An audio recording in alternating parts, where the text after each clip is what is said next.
कृष्णं वन्दे जगद्गुरुं श्रीकृष्णं वन्दे जगद्गुरुं कृष्णं वन्दे जगद्गुरुं श्रीकृष्णं वन्दे जगद्गुरुं कृष्णं वन्दे जगद्गुरुं श्रीकृष्णं वन्दे जगद्गुरुं कृष्णं वन्दे जगद्गुरुं श्रीकृष्णं वन्दे जगद्गुरुं।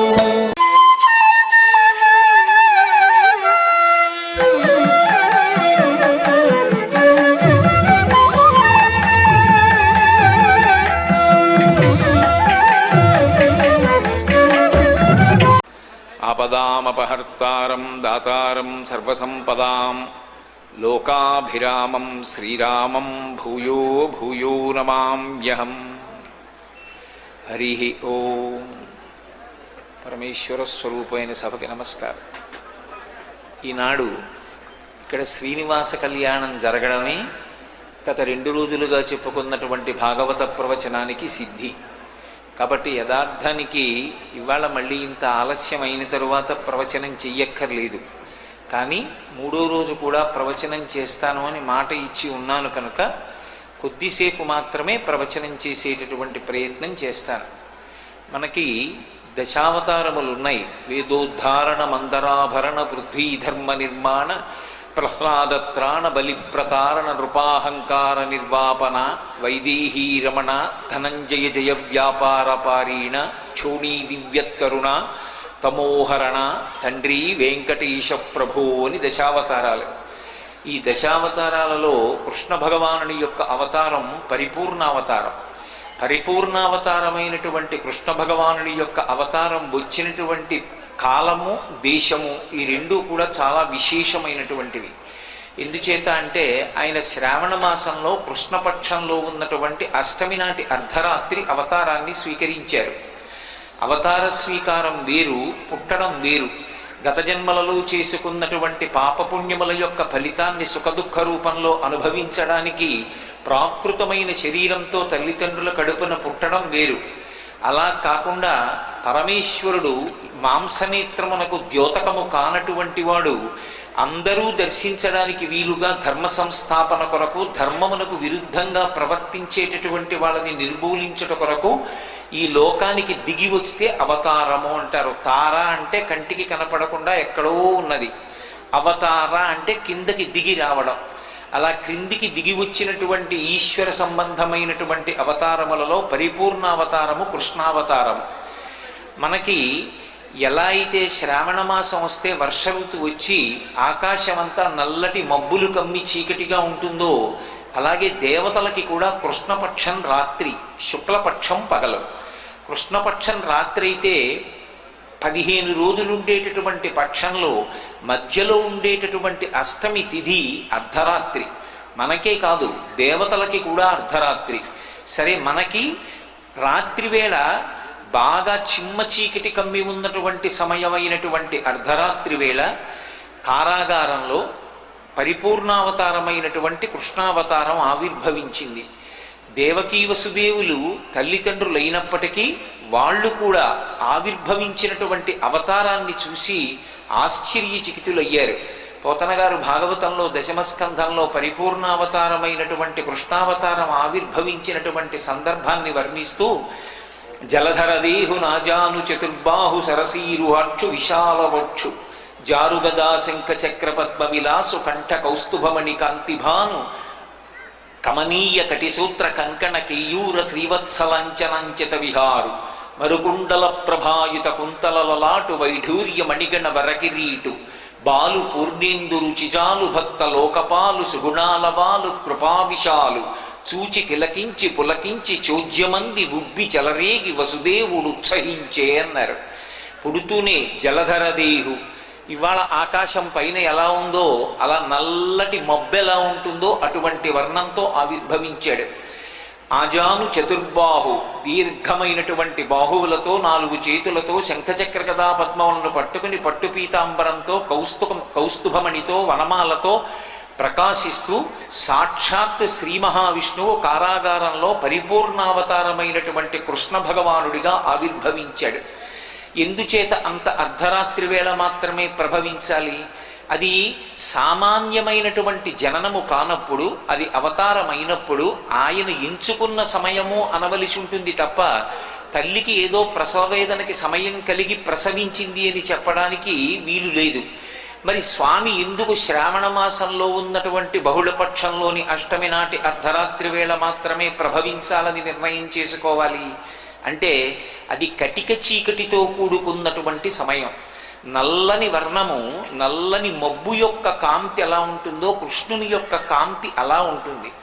ఆ నల్లని మబ్బులో చల్లతనం ఎలా ఉంటుందో భగవానుని యందు అపారమైనటువంటి కారుణ్య స్వభావం ఉంటుంది. శంకర భగవత్పాదులు శివానందలహరి చేస్తూ కారుణ్యామృత వర్షిణం ఘన విపద్గ్రీష్మచ్చిదాకర్మటం విద్యాసస్య ఫలోదయాయ సుమనః సంసేవ్యమిచ్ఛాకృతిం భక్తం రుచ్య మయూరమద్రి నిలయం చెంచజ్జటామండలం శంభో వాంఛతి నీలకంధర సదా త్వం మే మనశ్చాతకః అంటారు. భక్తులు చాతకపక్షులైతే పరమేశ్వరుడు మబ్బులంటివాడు. మబ్బు ఎలా వర్షాన్ని కురిపించి ఒకరి నుండి కృతజ్ఞత కోరకుండా అందరినీ సేద తీర్చి చల్లపరుస్తుందో అలా భగవానుడు కూడా ధర్మాన్ని నిలబెట్టి అందరి యందు కూడా చల్లతనాన్ని నింపుతాడు. అలా నింపగలగడం ఆయన యొక్క మబ్బుతో కూడినటువంటి వర్ణానికి సమానత్వం. ఇక ఆ మబ్బుకి సౌదామిని ఉంటే తప్ప అందం ఉండదు. సౌదామిని అంటే మెరుపుతీగ. నీలతోయద మధ్యస్థ విద్యుల్లేకే భువాస్వర అంటాం. ఆ మెరుపుతీగ ఏది అంటే కృష్ణ భగవానుడు ఈ లోకానికి అందించినటువంటి జ్ఞానము. కటిక చీకటిలో ఉండడము అన్న మాటకు అర్థం ఏమిటంటే ఏ వస్తువు ఏది అన్నది తెలియకపోవడం. చీకటి పడితే భయం ఎందుకు కలుగుతుంది అంటే వస్తువు యొక్క సత్యదర్శనము కలగదు. అది దొంగో తెలియదు, దొంగో తెలియదు, పావో తెలియదు, తాడో తెలియదు, నీడో తెలియదు, మనిషో తెలియదు. అందుచేత అది భయానికి కారణమవుతుంది. ఆ భయాన్ని పోగొట్టగలిగినది ఏది అంటే దీపం ఒక్కటే. నేను ఎంత చదువుకున్నా, ఏ ఉద్యోగం చేస్తున్నా, ఎంత డబ్బున్నా చీకటి పడిన తరువాత కలిగినటువంటి భ్రాంతి చేత ఏర్పడినటువంటి భయం పోవడానికి అవేవీ సాధనాలు కావు. ఒక్క దీపాన్ని తీసుకొచ్చి అక్కడ పెడితే అసలు సత్యవస్తువు ఏదో తెలుస్తుంది. ఇది పాము కాదు తాడు అని తెలియగానే అప్పటి వరకు పాముని చూశాననేటటువంటి కారణం చేత కలిగినటువంటి భయం అంతా ఆవిరైపోయి సంతోషం మనసులో నిండుతుంది. అలా దీపం ఉంటే సత్యం తెలియడమే. భగవానుడు కూడా మెరుపు తీగని మబ్బులో కలిగి ఉన్నట్లుగా ఆవిర్భవించి జగద్గురువై ప్రస్థానత్రయంలో ఒకటైనటువంటి భగవద్గీతని ఈ లోకానికి అందించాడు. అందుకే కృష్ణ భగవానుణ్ణి జగద్గురువుగా కీర్తిస్తాం. కృష్ణం వందే జగద్గురుం. మహానుభావుడు, జ్ఞానకారకుడు. భాగవతంలో కృష్ణ భగవానుని యొక్క కథ నేను చదవను అనడానికి ఎవరికీ ఆస్కారం ఉండదు. ఎవరు ఎటువంటి వారు కానివ్వండి, వారికి మాత్రం కృష్ణుడి పట్ల ప్రేమ ఉంటుంది. మిగిలినటువంటి దేవతామూర్తులతో అనుబంధం పెట్టుకోవడానికి ఆ స్వామికి ఎటువంటి గుణమున్నదో ఆ గుణము మన యందు ఉంటే తప్ప పరిపూర్ణమైన ప్రీతి కలగదు. రామచంద్రమూర్తి యందు పరిపూర్ణమైన భక్తి కలగాలి అంటే ధర్మమునందు అనురక్తి ఉండాలి. కానీ కృష్ణ భగవానుడి యొక్క పరిపూర్ణావతారాన్ని మీరు పరిశీలించండి. ఆయన వెన్న దొంగ. సరిగ్గా అర్థం కాకపోతే రాసలీల జారత్వంలా కనపడుతుంది. ఆయన గొప్ప సంగీత విద్వాంసుడు. చక్కటి వేణువుని మ్రోగిస్తూ ఉంటాడు. ఆయన గొప్ప నృత్యశాస్త్ర విశారదుడు. గొప్ప నృత్యం చెయ్యగలిగినటువంటి వాడు. అందుకే మామూలు రంగస్థలం మీద నాట్యం చెయ్యడం కాదు, కాళీని యొక్క ఒక్క పడగల మీదకి ఎక్కి తొక్కుతుంటే ఒక్కొక్క పడగ దిగి ఒక్కొక్క పడగ పైకి లేస్తుంటే దాన్ని తోక పట్టుకుని ఒక పడగ మించి ఒక పడగ మీదకి దూకుతూ వెస దామోదరు పాధగా తనగతుల్ వేవేల చందంబులన్ ప్రసభాటోపముజూప బాపపణ భృచ్చటామండలం బసహం వై పగిలెన్ మణుల్ చెదరగా నాశ్యంబులన్ సుడితం బెసగం దంస్ట్రలు నుగ్గుగాగ గరళవహ్ని జ్వాలికల్ వెల్వడన్ అంటారు. ఆ పడగలు బద్దలైపోయి అందులోంచి రక్తము విషము కారిపోయి పడగలలో ఉన్నటువంటి మణులు చెదిరిపోయేటట్టుగా నృత్యం చేసినటువంటి అద్భుతమైనటువంటి స్వామి. అందుకే కదా ఇప్పటికీ వెంకటేశ్వర సుప్రభాతంలో మన్మూర్ధ్నికాళియపటి వికటాటవీషు శ్రీవేంకటాద్రి శిఖరే శిరసిశ్రుతీనాం చిత్తేప్యనన్య మనసాం సమమాహితౌతే శ్రీవేంకటేశ చరణౌ శరణం ప్రపద్యేని ఆ కాళీయ మర్దనాన్ని ఒకసారి స్మరణ చేస్తాం. అంత గొప్ప నృత్యము చెయ్యగలిగిన వాడు. ఆయనలా సారథ్యం చెయ్యగలిగిన వాడు ఆ రోజులలో బహు తక్కువ మంది మాత్రమే ఉండేవారు. నిజానికి కృష్ణ భగవానుడికి సారథ్యం చెయ్యవలసిన అవసరం లేదు, కానీ ఆయన దానిని విలాస విద్యగా నేర్చుకున్నాడు. మహాభారతాన్ని పరిశీలిస్తే ఎందుకు నేర్చుకున్నాడు అంటే అది ఒక విలాస విద్య. విలాస విద్య అంటే మీకు తొందరగా అర్థం అవ్వాలి అంటే హాబీ. ఆ రోజులలో విలాస విద్యగా సారథ్యాన్ని స్వీకరించిన వాళ్ళు ఇద్దరే, ఒకడు కృష్ణ భగవానుడు, ఒకడు శల్యుడు. శల్యుడు ఎంత గొప్ప సారథో కృష్ణ భగవానుడు అంత గొప్ప సారథి. అందుకే అర్జునుడికి సారథ్యం కృష్ణుడు చేస్తున్నాడు కనుక కర్ణుడికి సారథ్యానికి దుర్యోధనుడు శల్యుడిని నియమించాడు. కానీ పొగడ్తలకి లొంగిపోయేటటువంటి అలవాటు ఉన్న శల్యుడు అటు ధర్మరాజుకి ఇటు దుర్యోధనుడికి కూడా మాటిచ్చి ఇద్దరి మధ్యలో నలిగి కర్ణుడి యొక్క మరణానికి కారణమయ్యాడు. కానీ కృష్ణుని యొక్క సారథ్యం చేత అర్జునుడు బ్రతికి బట్ట కట్టగలిగాడు. ఆయన లాంటి రథసారథి లేడు, ఆయన లాంటి రాయబారి లేడు. లోకంలో 2 ఉద్యోగాలు చేసేవాళ్ళు కించిత్ చిన్నబుచ్చుకుంటూ ఉంటారు. నేను డ్రైవర్ నండి అని చెప్పడానికి, నేను మెసెంజర్ అని చెప్పడానికి చిన్నబుచ్చుకుంటారు. ఆ 2 పదవులను కృష్ణ భగవానుడు చేసి 2 బిరుదులు పెట్టుకున్నాడు. పార్థసారథి అని ఒకటి, పాండవ దూత అని ఒకటి, 2 బిరుదునామములు ఉంచుకున్నాడు. ఆయన వంటి రాయబారి లేడు, ఆయనలా మాట్లాడగలిగిన నైపుణ్యం ఉన్నవాడు లేడు, ఆయన వంటి జ్ఞాని లేడు, ఆయనలా సారథ్యం వహించగలిగినటువంటి వాడు లేడు, ఆయన లాంటి భక్త రక్షణ తత్పరుడు లేడు, ఆయన లాంటి స్నేహితుడు లేడు. కుచేలోపాఖ్యానం మీరు మొదటి రోజునో 2వ రోజునో నేను ప్రస్తావించినప్పుడు విన్నారు. స్నేహం అంటే ప్రాణం పెడతాడు.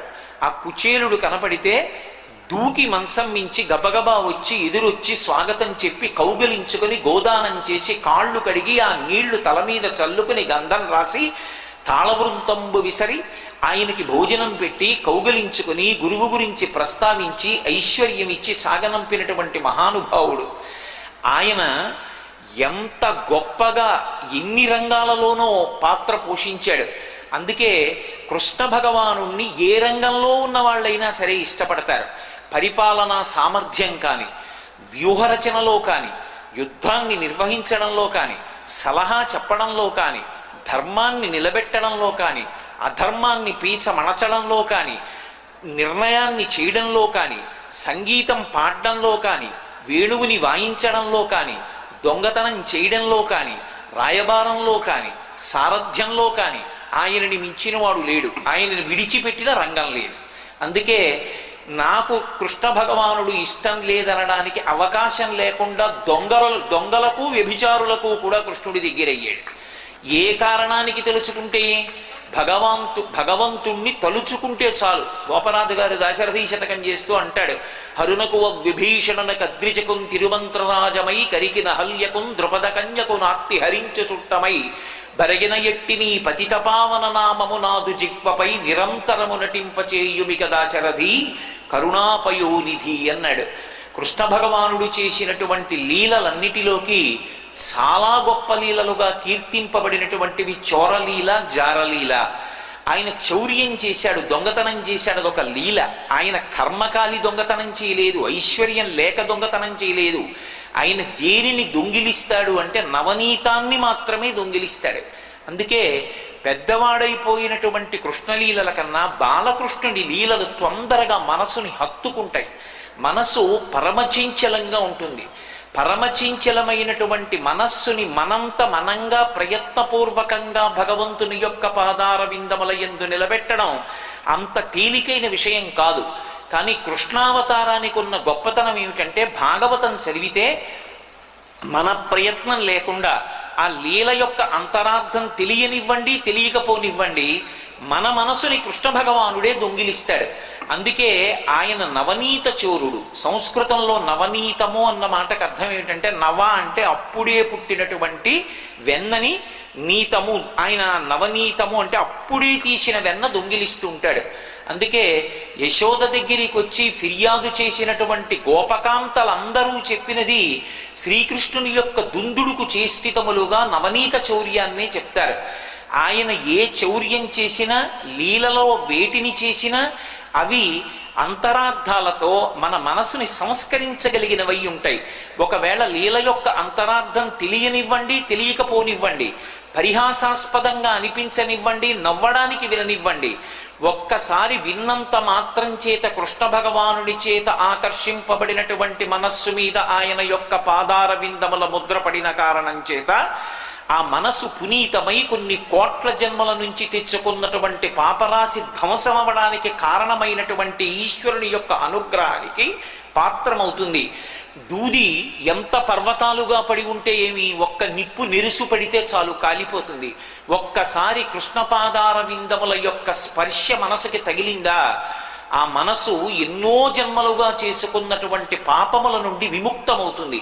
అందుకే ప్రత్యేకంగా శ్రీకృష్ణుడు బాలుడుగా ఉన్నప్పుడు చేసినటువంటి లీలలు అంత ఆకర్షణీయంగా ఉంటాయి. బాహ్యంలో చూస్తే మనసుని అంత హత్తుకుంటాయి. యశోద దగ్గరికి వచ్చి చెప్తారు ఆ కాంతలందరూ.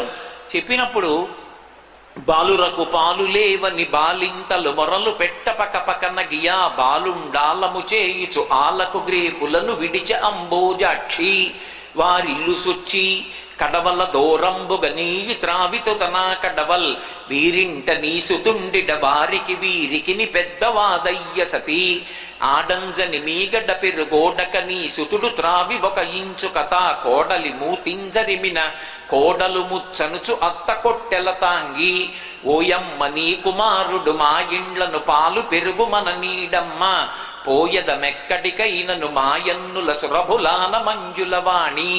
చెప్పినవన్నీ నవనీత చౌర్యం మీదే చెప్తారు. ఆయన ఏది చేసినా దాని వెనక ఒక సందేశం ఉంటుంది. అది లీల యొక్క ఆంతరమైనటువంటి విశేషం. నేను మీతో ఒక్క ఉదాహరణ ప్రస్తావించాలి అంటే, కృష్ణుడు ఒక ఇంటికి వెళ్ళాడు. ఆ అత్తా కోడలు వెన్న తీసి ఎవరికైనా పెట్టవలసి వస్తుందేమోనని ఎవరికీ కనపడకుండా వెన్నకుండలన్నింటినీ ఉట్టిలో పెట్టి పైన కట్టేశారు. కృష్ణుడు రానే వచ్చాడు, రాత్రి తలుపు తోసుకున్నాడు, ఇంట్లోకి వచ్చాడు, కట్టినటువంటి ఉట్టి దగ్గరికి ఎక్కాడు, కిందకి దింపాడు, వెన్న తాను తిన్నాడు, తన స్నేహితులకందరికీ పెట్టేశాడు. వెళ్ళిపోయేటప్పుడు కొద్దిగా కోడలు మూతికి రాసి వెళ్ళిపోయాడు. అత్తగారు తొందరగా నిద్రలేచి ఉట్టిలో ఉన్న వెన్నకుండలు దింపి చూసుకుంది. వెన్న కనపడలేదు. పరుగు పరుగున కోడల దగ్గరికి వచ్చింది. ఆ కోడలు మూటికి రాసినటువంటి వెన్న చూసింది. చూసి కోడలు ముచ్చనుచు అత్త కొట్టెల తాంగి ఓసి ముచ్చ రాత్రి నువ్వు తిన్నా వెన్న అని అత్తగారు కొట్టింది. ఏదో దుందుడుకుతనంతో చేసినటువంటి చేష్టితం కాదు. అత్తగారు కోడలితో కలిసి చెయ్యవలసినది ఏది అంటే, ఇంటికి ఎవరైనా అతిథి వచ్చినప్పుడు, భాగవతులు వచ్చినప్పుడు వాళ్ళకి కావలసినటువంటి మర్యాద చేసి సపర్య చేసి అర్ఘ్యపాద్యాదులిచ్చి వాళ్ళకి కడుపు నిండా పదార్థాన్ని పచనం చేసి పెట్టాలి. అథవా ఒక్క గ్లాసుడు మజ్జిగో పాలు అయినా ఇవ్వాలి. గృహస్థాశ్రమంలో ఉన్నదే అలా తరించడానికి అతిథి దేవోభవ అని. వచ్చిన వాళ్ళకి పెట్టకుండా ఏదీ లేదన్నట్టుగా ఉట్టి మీద దాచుకుంటే ఇలా బ్రతకడానికి కాదు. అత్తా కోడళ్ళు వచ్చిన వాళ్ళని ఆదరించడానికి. లేని నాడు నువ్వు ఎంత గుప్తంగా దాచుకున్నా సిరిదా వచ్చిన వచ్చును సలలితముగ నారికేళ సలిలము భంగిన్ సిరిదా పోయిన పోవును కరిమింగిన వెలక పండు కరణిని సుమతి అని ఆ ఈశ్వర్యం అలాగే నశించిపోతుంది సుమా, తస్మాత్ జాగ్రత్త జాగ్రత్త. ఇది చెప్పడానికి ఆయన కోడలు మూతికి వెన్న రాస్తాడు.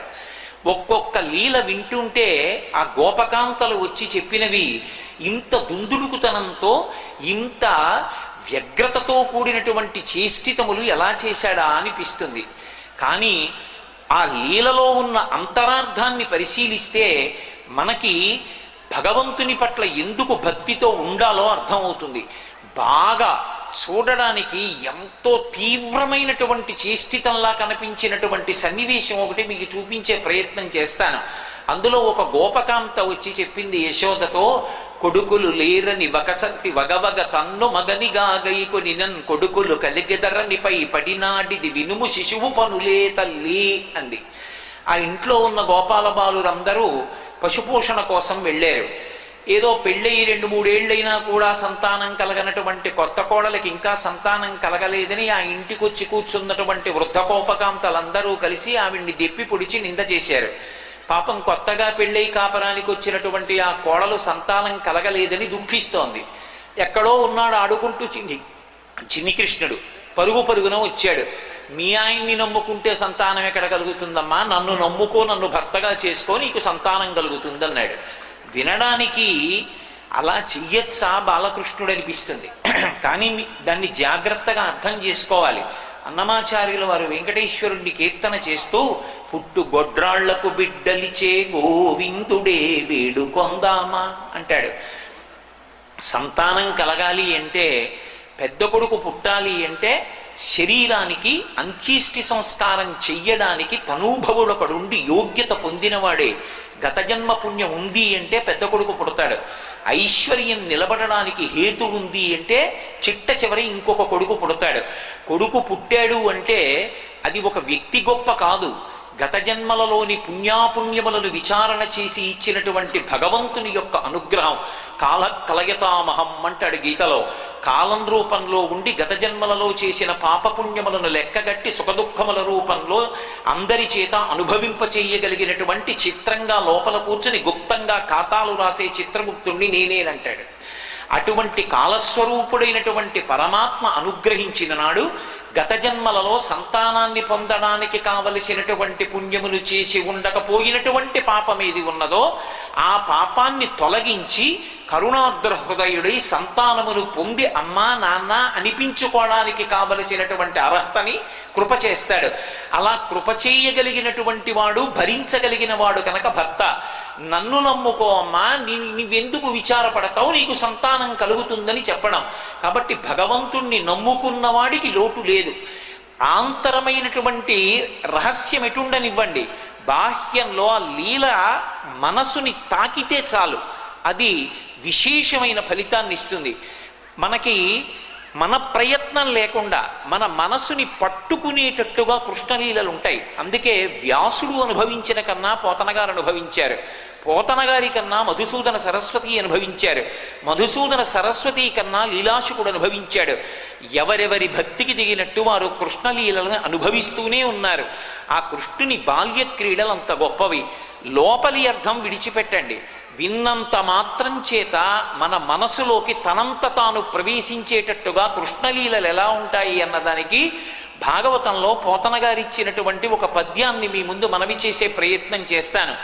ఆ వచ్చిన గోపకాంతలు యశోదతో మాట్లాడుతూ, పుట్టి పుట్టడు నేడు దొంగిలబోయి వారిల్లు సొచ్చి పీటలు రోలు పోవిడి ఎక్కి చేపెట్టజాలక ఉట్టి కింద ఒక తూటునరించి నీ పట్టి మిగడపాలు చరలు పట్టి త్రావెతలోదరి అని చెప్పారు.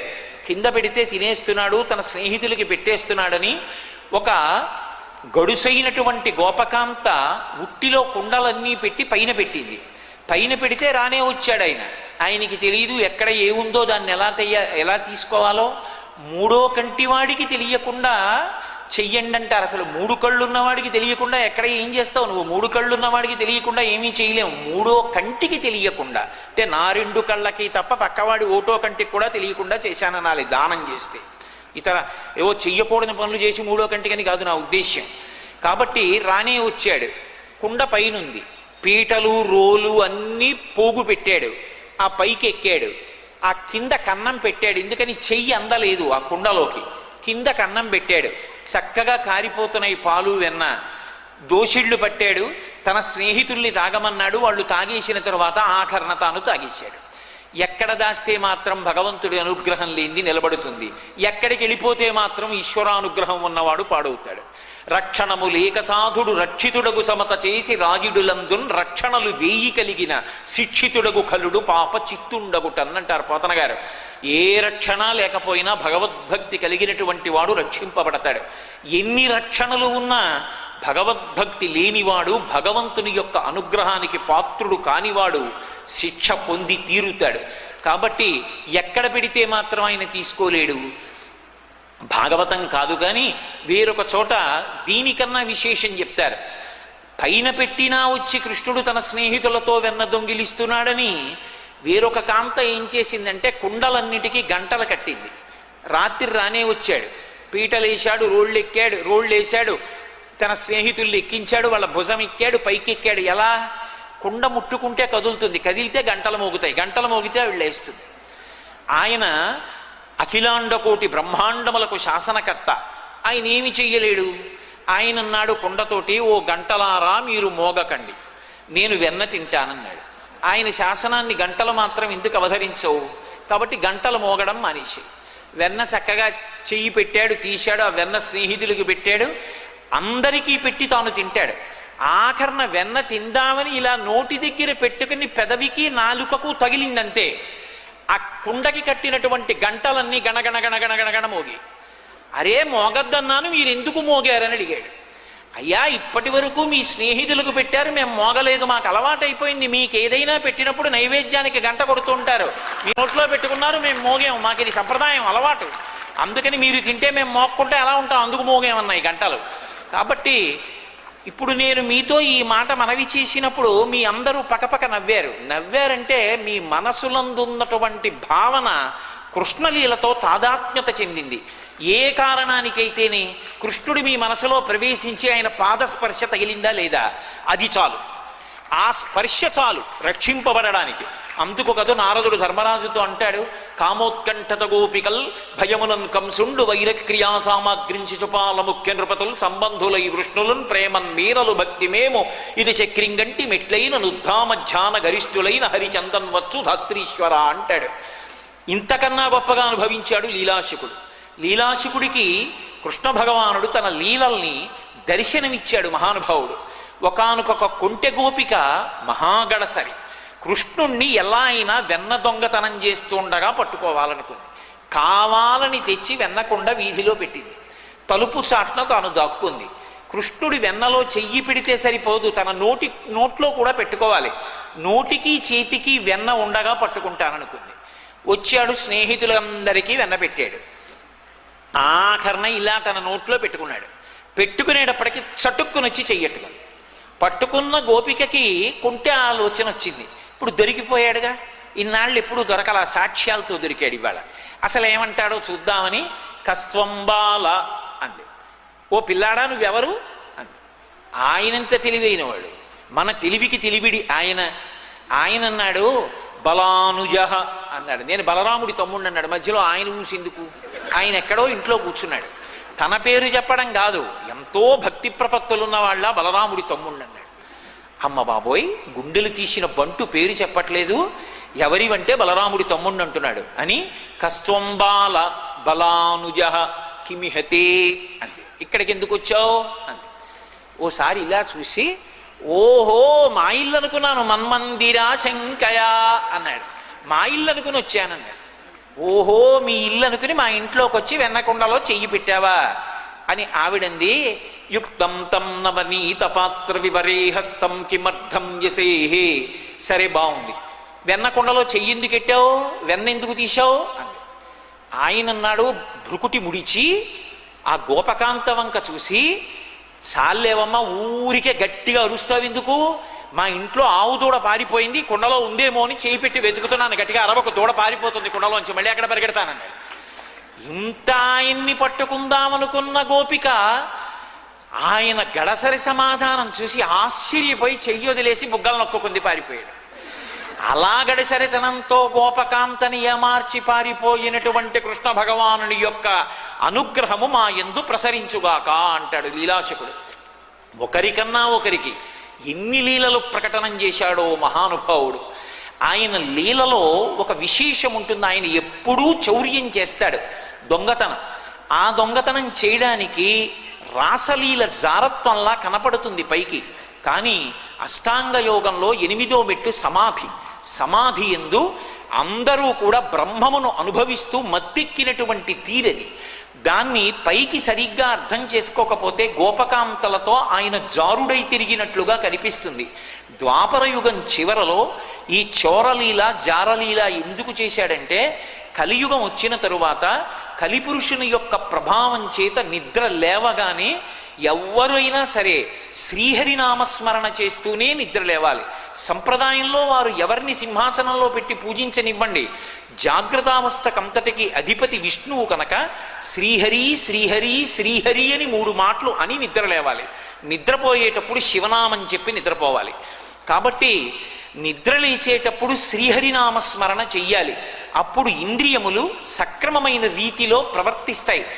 అలా కలియుగంలో ఉన్నటువంటి వాళ్ళు తన యొక్క నామాన్ని బ్రహ్మముహూర్తమునందు స్మరించకుండా రజోగుణ తమోగుణ భూయిష్టమైనటువంటి రీతిలో నిద్రలేచిన దగ్గర నుంచి రాత్రి కుక్కలు మురిగాయి, పక్క వీధిలో దొంగలబడ్డారా అని దొంగతనాల గురించి, చీకటి పడగానే ఏదో జారత్వం గురించి, ఎక్కడో ఎవరో చేసినటువంటి దోషభూయిష్టమైనటువంటి నడవడి గురించి స్మరణ చేస్తారని ఆ రెండిటినీ జారలీల చోరలీలలా తానే చేస్తే కలియుగంలో ఉండేటటువంటి వాళ్ళు కృష్ణుడు జారుడు కృష్ణుడు చోరుడు అన్నా పర్వాలేదు, కనీసం నా నామాన్ని స్మరిస్తారు కాబట్టి నా నామ స్మరణ చేసినంత మాత్రం చేత వాళ్ళ పాపములను భంజించడానికి అవకాశము నాకు కలుగుతుందని ఉదారుడై జారలీలా చోరలీలా చేశాడు తప్ప ఆయన చేత కాక వెన్న ఇంట్లో లేక దొంగతనం చేసిన వాడు కాడు. ఆయన నవనీత చౌర్యం చెయ్యడం వెనక ఒక రహస్యం ఉంటుంది. ఎవడైనా దొంగ ఇంటికి వస్తే అన్నిటిలోకి విలువైనవి తీసుకెడతాడు తప్ప ఇంట్లో ఉన్నటువంటి వెన్న దొంగతనం చేయడానికి నందుడి దగ్గర కొన్ని వేల గోవులు ఉన్నాయి. ఆయన ఇంట్లోనే కడవల వెన్న ఉంది. ఏమి కర్మ బయటికి వచ్చి వెన్న దొంగిలించడానికి ఆయనకి? నవనీతము అనేటటువంటి మాట యొక్క అర్థాన్ని సక్రమంగా తెలుసుకోవాలి. అప్పుడే తీయబడినటువంటి వెన్న అన్నది ఎక్కడి నుంచి వస్తుంది అంటే ఎప్పుడూ కూడా పరిశుద్ధమైనటువంటి భావనలతో సత్వగుణంతో ప్రతి విషయాన్ని భగవంతుడితో సమన్వయం చేసుకుని ఆలోచన చేయగలిగినటువంటి స్మరణల యొక్క పరంపరలతో కూడుకున్నటువంటి మనసు ఎవరి యందు ఉందో వాళ్ళ యొక్క మనస్సే పాలకుండ. అందుకే శంకరాచార్యులు వారు శివానంద లహరి చేస్తూ భృంగీచ్ఛా నటనోత్కటక్కరి మదగ్రాహీ స్ఫురన్మాధవా హ్లాదో నాదయుతో మహాసితమపు పంచేషు నాచాధృత సత్పక్షస్సుమనో వనేషు సపున సాక్షాన్మదీయే మనోరాజీవే భ్రమరాధిపో విహరతాం శ్రీశైల వాసీ విభు అంటారు. హృదయం అనేటటువంటి పద్మంలో భక్తి అన్న మకరందం ఉంటే సారగ్రాహి అయి తుమ్మెద రూపంలో మల్లికార్జునుడై పరమేశ్వరుడు వస్తాడు. ఈ లోపల ఎప్పుడూ సత్వగుణంతో కూడుకుని భగవంతుణ్ణి మనసులో స్మరిస్తూ ప్రతి చిన్న విషయానికి నేను మొన్న మీతో ప్రస్తావన చేసినట్టుగా పానీయంబులు త్రాగుచున్ కుడుచుచున్ భాషించుచున్ హాసలీలా నిద్రాదులు చేయుచున్ తిరుగుచున్ లక్షించుచున్ సంతత శ్రీనారాయణ పాద పద్మజుగళీ చింతామృతాస్వాదందై మరచన్ సురారిసుతుడే తద్విశ్యమున్ భూవరా అన్నట్లుగా ఎప్పుడు ఏది జరిగినా భగవంతుడితోటే అనుబంధం పెట్టుకుని స్మరించగలిగినటువంటి వాడు. ఓ కష్టం వచ్చిందనుకోండి, గత జన్మలలో ఏ పాపం చేశానో భగవంతుడా ఈ కష్టంతో నీ చేసిన పాపం పోయింది కాబట్టి ఇక మళ్ళీ నేను పాపం చేయకుండా రక్షించు. ఈ పాపము యొక్క ఫలితమైన కష్టాన్ని అనుభవించడంలో కలిగిన దుఃఖము యొక్క వ్యగ్రత చేత నీ పాదములను విడిచిపెట్టకుండా ఊంచుకుని నిలబడగలిగినటువంటి స్థిరమైన బుద్ధిని మాత్రం నాకు కటాక్షించు.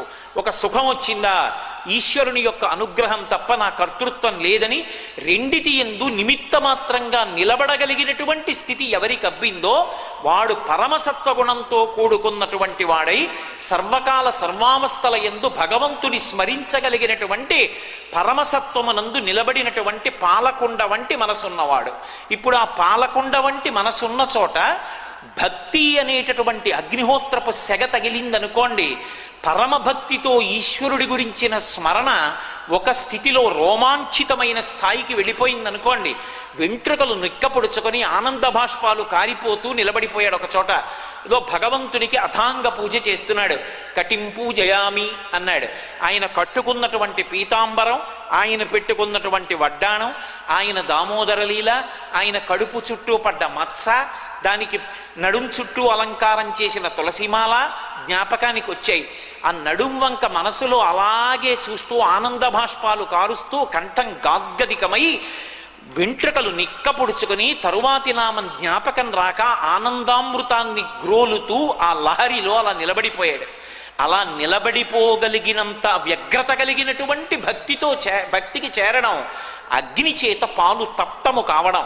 ఇప్పుడు ఆ పాలు పైకి పొంగుతాయి. ఆ పొంగినప్పుడు అలా ఒకసారి పొంగు ఒకసారి కుంగు కాదు, భగవదనుభవమునకు అత్యంత ప్రధానము శాంతము. అందుకే త్యాగరాజస్వామి శాంతము లేక సౌఖ్యము లేదు సారసాదళానయన అంటారు. శాంతమనబడేటటువంటి నీరు తగిలితే మళ్ళీ వెనక్కెడుతుంది. వెనక్కి వెడితే ఇత పూర్వం భగవదనుభవాన్ని పొందినటువంటి మహాపురుషులు ఎవరున్నారో అటువంటి వారితో కూడిక సంగము కలిగితే ఆ పెరుగు ఈ పాలకి కలుస్తుంది. కలిస్తే ఏ విధమైనటువంటి కదలిక లేకుండా శరీరాన్ని నిటారుగా నిలబెట్టి లోపల స్మరణలు చేస్తూ భగవంతుడి గురించి ఆలోచిస్తూ ఉంటాడు. ఏకాగ్రమైనటువంటి చిత్తమునకు భక్తి అనబడేటటువంటి తాడు, ఆ మనస్సు కవ్వం ఇప్పుడు అందులో చిలికితే ఆత్మవిచారము అనబడేటటువంటి ఆ చిలకడంలోంచి భగవంతుని యందు నిరతిశయ ప్రీతి ఏర్పడుతుంది. ఆ ప్రీతి చేత తనకి భగవంతుడికి మధ్య అభేదమైనటువంటి ఒకటైనటువంటి స్థితిని ఆనందముగా ఆ అద్వైతానుభూతిని అనుభవిస్తూ ఉంటాడు. అలా అనుభవించడం జాగృతి యందు సాధ్యం కాదు. తానొకడు ఆయనొకడు ఉన్నప్పుడు సమర్పణం అన్నది ఇంకా తానుగా ఉండిపోతాడు. అందుకే అగ్ని తగిలితే కరిగిపోతుంది, నీళ్లలో అయితే తేలిపోతుంది. అటువంటి నవనీతము ఎక్కడ ఎప్పుడు ఎవరి మనసులో పైకి తేలిందో ఆ నవనీతాన్ని ఆయన పుచ్చుకుంటాడు. అంటే పరమభక్తి కలిగి ఆత్మవిచారం చేసేటటువంటి యోగస్థితిని పొందినటువంటి మహాపురుషుల యొక్క హృదయ పద్మమునందు నివసించి వారి మనసులో ఉద్భుతమైనటువంటి నిరతిశయ ప్రీతి అనబడేటటువంటి నవనీతాన్ని తీసుకుంటాడు తప్ప వారికి తెలియకుండా తీసుకున్నాడు కాబట్టి చౌర్యము అంటారు తప్ప కేవలము బాహ్యంలో వెన్న దొంగతనం చెయ్యవలసినటువంటి అగత్యం కృష్ణ భగవానుడికి లేదు. అందుకే మనిషి జీవితంలో పుణ్యకర్మతో ప్రారంభించి భక్తిని ప్రయత్నపూర్వకంగా అలవాటు చేసుకుని ఆ భక్తి అనేటటువంటి దాని యందు బాగా మునుక వెయ్యడం ఎవరికి సాధ్యమవుతుందో వారికి కృష్ణానుభవం పరిపూర్ణంగా కలుగుతుంది. ఇక జారలీల చేశాడు. నిజానికి ఆయన చెయ్యడు జారలీల, ఆయన చెయ్యడు చోరలీల. చౌర్యం చేసిన జారత్వమైన యథార్థమునకు నా వంటి వాడి వెండుంటుంది. మీ వంటి పెద్దల గురించి నేను అనను. ఏమిటి నాకున్న చౌర్యం? ఇవన్నీ పరమేశ్వరుడివి. ఒక చెట్టుకి మొగ్గ పుట్టి మొగ్గని బలవంతంగా విప్పితే పసరిక వాసన వస్తుంది. అదే మొగ్గ కాలక్రమంలో మెల్లిమెల్లిగా పెద్దదై తనంత తాను విచ్చుకుంటే అందులోంచి సువాసనలు గుబాళిస్తాయి. ఒక్క చామంతి పువ్వు చూడండి, ముచిక మీద అన్ని రేకులు అంత అందంగా పేర్చి బోర్లించి ముచిక పట్టుకుని ఊపిన ఒక్క రేకు కింద పడకుండా పేర్చిన ఆ మహాశిల్పి ఎవరు? నేను అనేక గీతలు కాగితాల మీద గీశాను. నీళ్లు తగిలితే గీతలు చెరిగిపోయాయి. నేను పుట్టినప్పుడు నా అరిచేతిలో ఉన్న గీతలు ఎన్నిసార్లు స్నానం చేసినా ఎన్నిసార్లు చెయ్యి కడుక్కున్నా కూడా ఈ గీతలు కరిగిపోలేదు. తడిసిపోకుండా కరిగిపోకుండా ఈ గీతలు గీసినటువంటి మహాశిల్పి ఎవరు?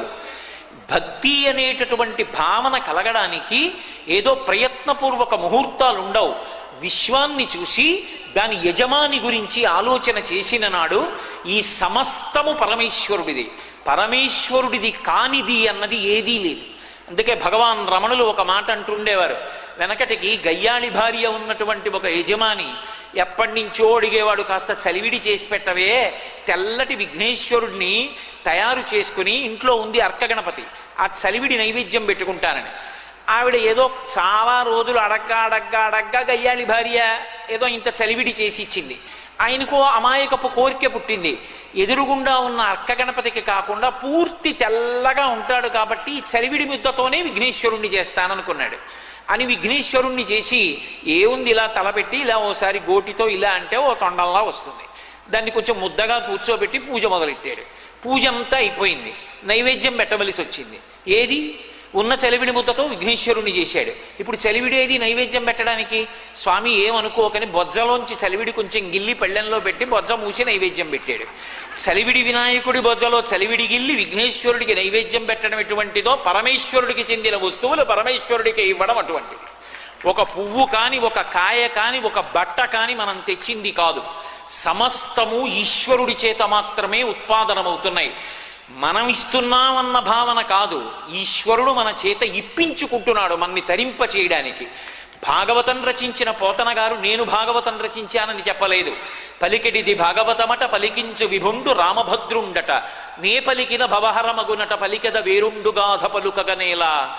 ఏవి నాతోనే ఎందుకు పలికించాలి భాగవతం అంటే, నాకు పాపరాశి ఎక్కువ ఉంది కాబట్టి నా చేత భాగవతాన్ని పలికించి దాన్ని ధ్వంసం చేయడానికి నన్ను ఉపకరణంగా స్వీకరించి నాలో నుండి భాగవతాన్ని పలికిస్తున్నవాడు కృష్ణ భగవానుడని చెప్పాడు, రామచంద్రమూర్తి అని చెప్పారు తప్ప నేను భాగవతాన్ని రచన చేశానని పోతన గారు ఎక్కడా చెప్పుకోలేదు. అటువంటి వినయంతో అంతటా పరమేశ్వరుడే ఉన్నాడన్న భావన కలిగిన నాడు నేను యజమానిని అని చెప్పుకోవడానికి దేనికైనా సిగ్గుపడతాడు. ఇవన్నీ ఈశ్వరుడివి, పైకి చెప్పక్కర్లేదు. మనసులో ఓ ఇల్లు కట్టుకుంటే అది ఈశ్వర కృప. నాకు ఉద్యోగం ఉంటే ఆ ఉద్యోగం చెయ్యడానికి కావలసినటువంటి సమర్థతని నాకు కృప చేయడం ఈశ్వరుడి యొక్క కృప. కాబట్టి ఈశ్వర నా యందు మీరు ఈ విభూతిని నిలబెట్టారు, లేకపోతే నేను ఎలా చెయ్యగలను?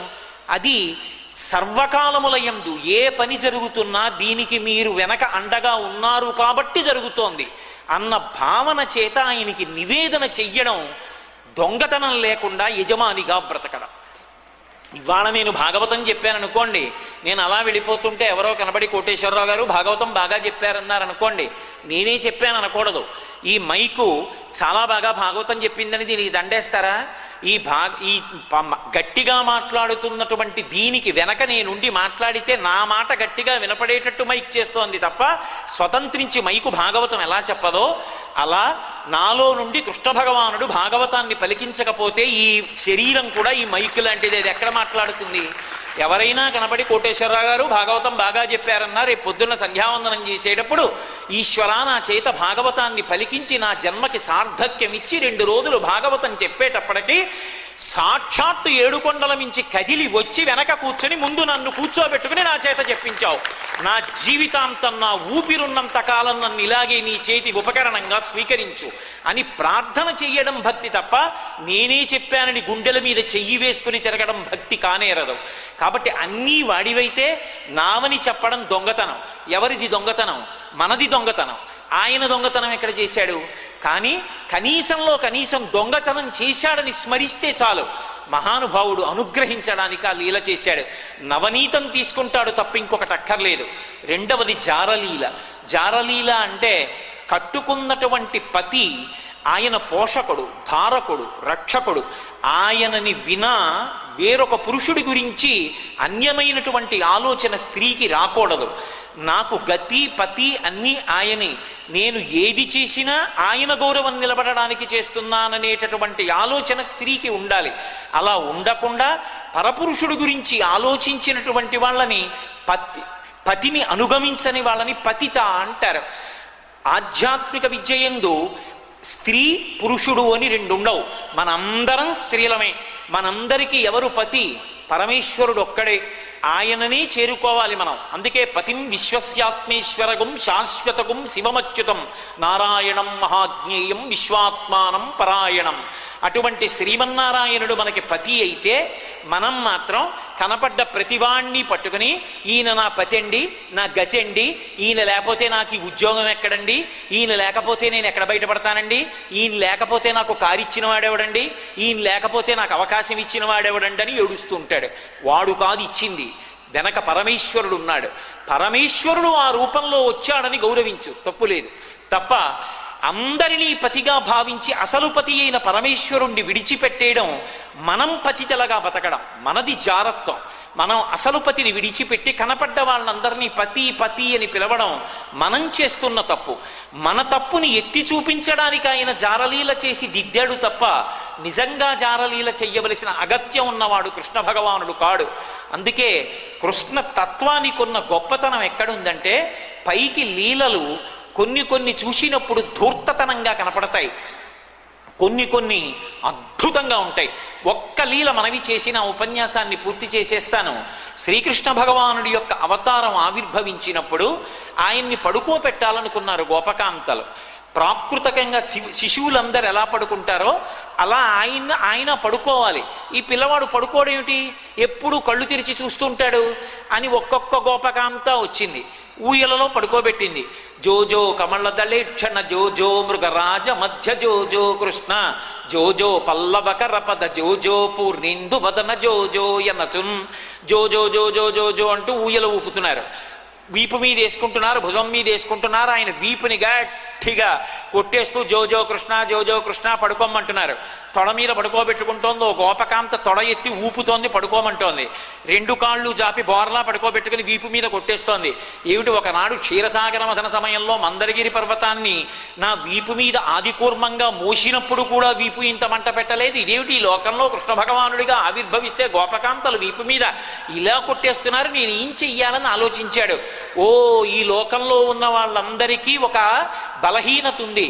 వాళ్ళు నిద్ర లేచిన తరువాత ఇంద్రియాల్ని, మనస్సుని, బుద్ధిని యథేచ్ఛగా వాడుకున్న కారణం చేత బడలిపోయినటువంటి ఇంద్రియములు, మనస్సు, బుద్ధి మళ్ళీ సేద తీరి శక్తి పొందడానికి నిద్రపోతే ఆ నిద్రాకాలమునందు సుఖరూపంలో మళ్ళీ ఆత్మతో వీటికి సంగమ సుఖాన్నిచ్చి ఆత్మలోకి ప్రవేశించి శక్తిని పొంది తెల్లవారుదామున వాళ్ళు నిద్ర లేచేటప్పటికే బడలికి తీరి ఇంద్రియములు, బుద్ధి, మనస్సు మళ్ళీ వ్యవహారముల యందు ప్రవర్తించడానికి కావలసినటువంటి శక్తిని నేను ప్రచోదనం చేస్తూ ఉంటాను. అందుకని వీళ్ళకి రాత్రి నిద్రపోయే అలవాటు ఉంది. నేను కూడా అలా నిద్రపోవట్లేదని వీళ్ళు నా వీపు జోకొట్టేస్తున్నారు. నేను కూడా నిద్రపోతే లోకాల్ని చూసేవాడెవడు, నేను నిద్రపోను. మరి వెంకటేశ్వర స్వామి వారికి సుప్రభాతం ఎందుకు, పవళింపు సేవ ఎందుకు అంటే నిజంగా ఆయన నిద్రపోతాడని కాదు, ఆయన నిద్రపోతున్నాడని, ఆయన్ని నిద్ర లేపుతున్నామని భావన చేసి కీర్తించడం సుప్రభాతం. నీకు సుప్రభాతం, ఆయనకి కాదు. భావన చేత తరిస్తాం. కమలాకు చచూచుక కుంకుమతో నియతారుడితాతులనీలతనో కమలాయతలోచనలో కపతే విజయీభవ వెంకట శైలపతే అన్నాను అనుకోండి.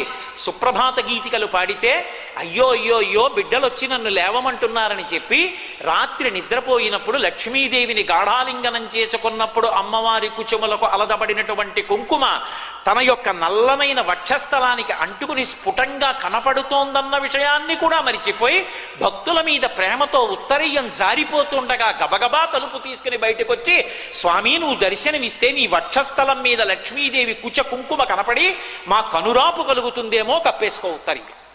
ఇప్పుడుది నీ భావన సౌకుమార్యం, అది సుప్రభాతం తప్ప నిజంగా ఆయన నిద్రపోయాడు నేను లేపాను అన్నారనుకోండి, అంతకన్నా అర్ధరహితమైన విషయం ఇంకోట్లేదు. మరి పడుకుంటాడు కదండి శయనం. దక్షిణాయనంలో ఉద్ధాన ఏకాదశి, శయన ఏకాదశి ఉన్నాయి కదా, అంటే అది లౌకిక నిద్ర కాదు. నిద్రాముద్రాం నిఖిల జగతి రక్షణే జాగరూకం.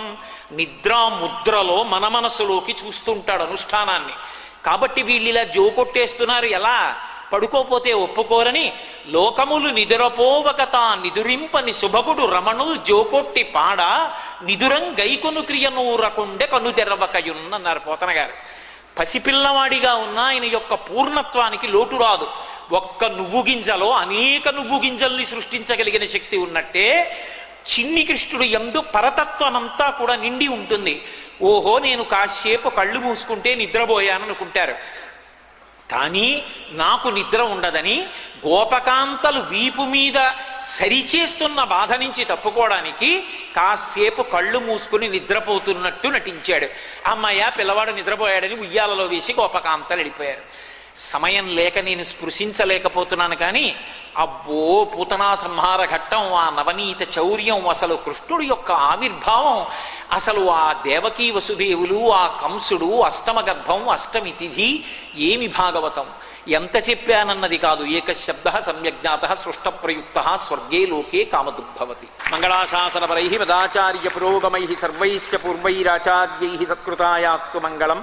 మంగళం కోసలేంద్రాయ మహనీయ గుణాత్మనే చక్రవర్తి తనూజాయ సర్వభౌమాయ మంగళం. ఉమాకాంతాయ కాంతాయ కామితార్థప్రదాయినే శ్రీగిరీశాయ దేవాయ మలినాథాయ మంగళం. సర్వం శ్రీ ఉమామహేశ్వర పరబ్రహ్మార్పణమస్తు.